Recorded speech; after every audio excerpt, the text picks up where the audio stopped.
guys, welcome back to my channel. Si ako yung neighbor ko.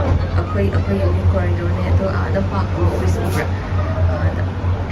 Itong utilises may nga ni sa yung park sa.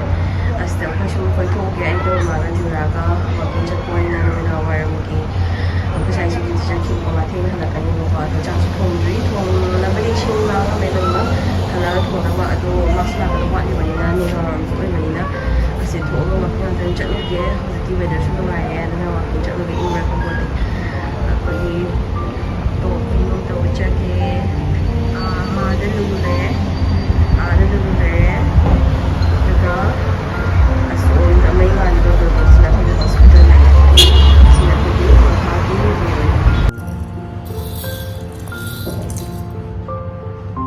welcome back to my channel. Hi. Ayo. Welcome back. Welcome back to my channel.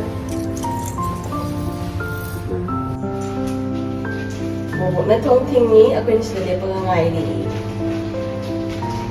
Ako yung sa pagkang natitya tayo donation box sa hap na magpiron ba ang sa puna rin.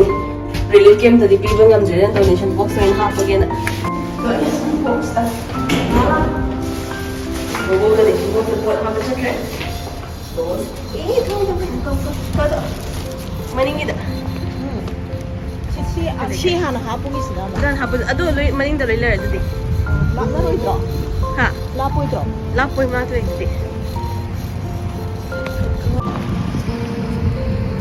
Bobo jadi siya. Si ako pakam dali natin manilong na haidara iba pa. Ako yung donation box so si maning dali iba pa. Sida chalaga si puri ba mayam si donation box agar hap to ong winter si or apa adagi summer gi dress yawe winter gi coat si yawe ada white color gi box mo nai si donation box de ba as the car hap to mage adi ko so white jelly apre dum tham jale se so se tini na kana jagi na phaw ada sila hap chana mage aduga pa gom to chalani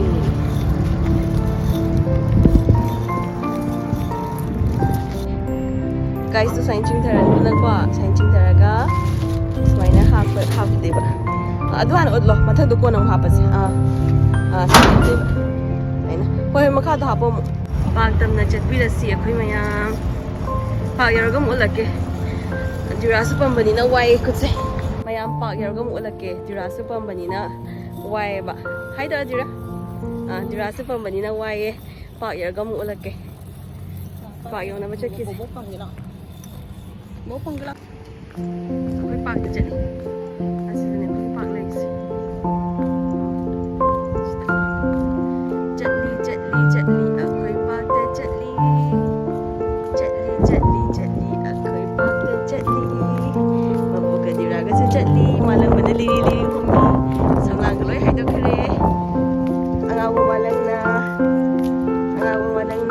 sang làng cái hay được cái đấy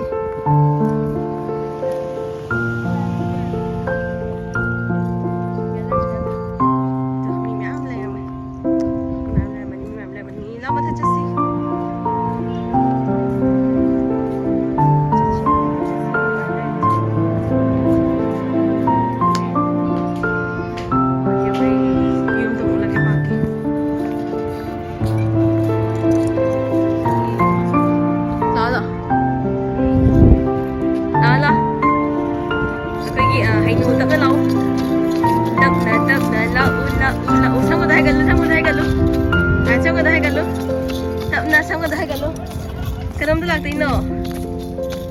tu lag no. Is. Tupi tu pai ni. Kai dah.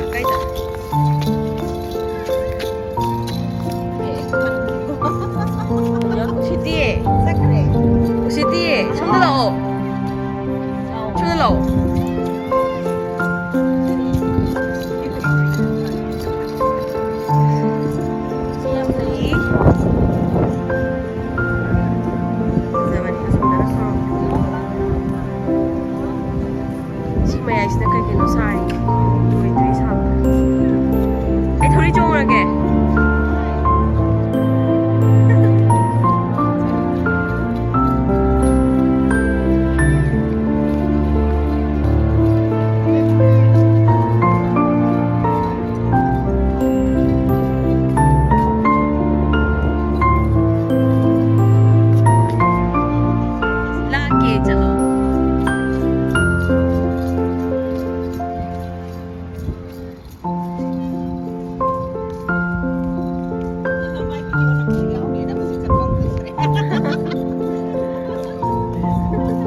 Mama thori chungi kan na.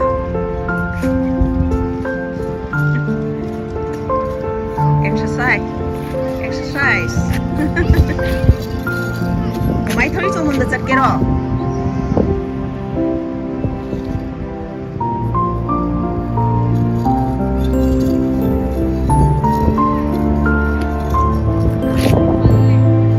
Ban bay yang ho.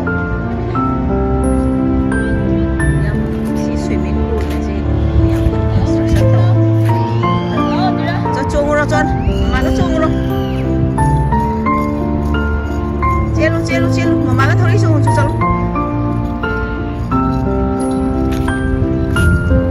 luôn chung mà cái thôi đi chung á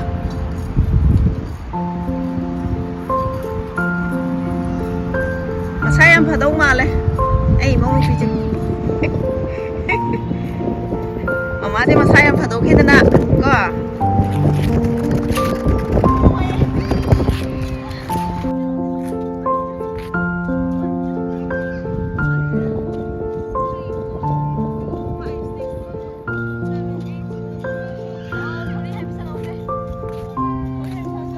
Sang thế xin lên ngôi ngạc tên này.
Atiase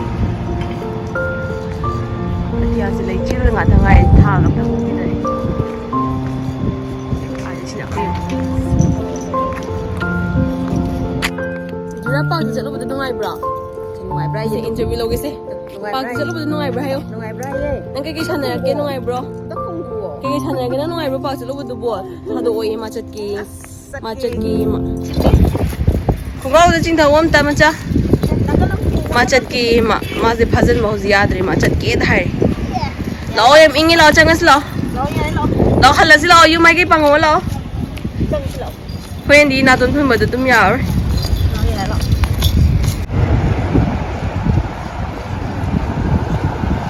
đây khơi im này sẽ original cái chỗ sẽ là thuốc bổ khơi này second floor đó khơi mà số mà bên glass đó uri khơi im uri đồ phana bún năng ngâm đấy cha bố thong cái mẹ cha thong là cái Mà này lâu thua kì. Lâu thua bye bye Pakai mupang lagi. Ngasa ina walking sa jika na sendo tham mani si khaling je man kang ngawani khamen japaga hangam ma thongani adai kang udan shida hapani sina salad ki mana shida leire ai yum he yo paga mayam cha thangkale hangam thangkale so thangkale pulap adai kang na ba mori ma pang sem bo hore tilo khar shoire umur khar shoire adudagi ngasagi nakupi man ba mari le ba chanamana tu loi shoijale adagi khamen aina ma sai chama tham da tu shoi ba hora kan de tin yam ya ora me ba hombra ai tang khai ma rum do khare adagi big big na shore adagi khang thang kale khang sare thau sare adagi jira hape adagi ngasai gi tilo adagi chanamana kai ka haba promotion le adagi khar mun jala kana khazing hape khazing du khar ngak tang ngore ma chu khitang olap trok pa kan do adu nang sai ina shore ga tham sigi ba maroi ne khamene adu pulap hap chalaga ai fast adu ngong dhare ba hombra ai thoyam hap tre adu na makung ngak khuma ngora ge na makung ngak khume ba ko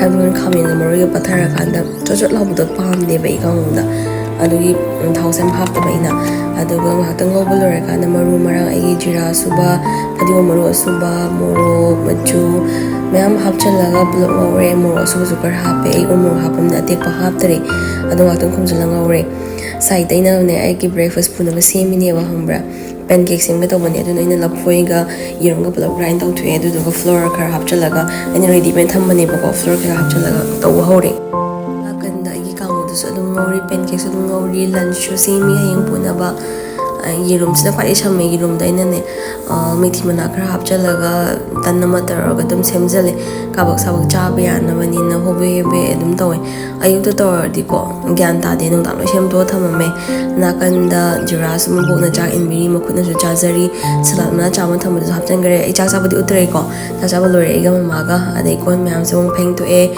aku sai ding hai da ni ma di theng na ta ni ma ngai le theng ani na adi cha khung ga lo shal le to in hai ba su mu chara ko ni ko cha khung sen ba se ni nga sai shu tham ba phi myam do khara inam nan theng na ka nge bu ko adu do ina theng asu theng na dum lo shal le si myam se mu thop ga tham ga iron tak te ni adai ni pulap lo shal ga sofa da tham me da amam do ina thoppe ashop na masu ma ben ngai pham yam kana langi ai pi to ba se lo re ga ne moi ka mai na le ki ha ba pi bam do adu gi mineral se ko mayam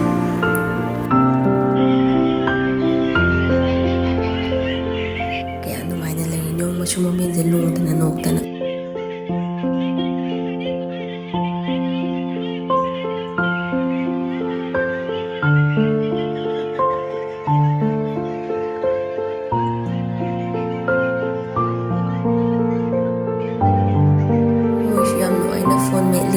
aiso iron namang tagthuki hayeng uniform laite iron tagthuoe taina iron tagthui kanda mabok nan jura su sangom in bigre matum da ting sangom te buka adai shu tum na batawni guys mayam sini ga shino magi e channel se bon shibna like share subscribe to biyo mayam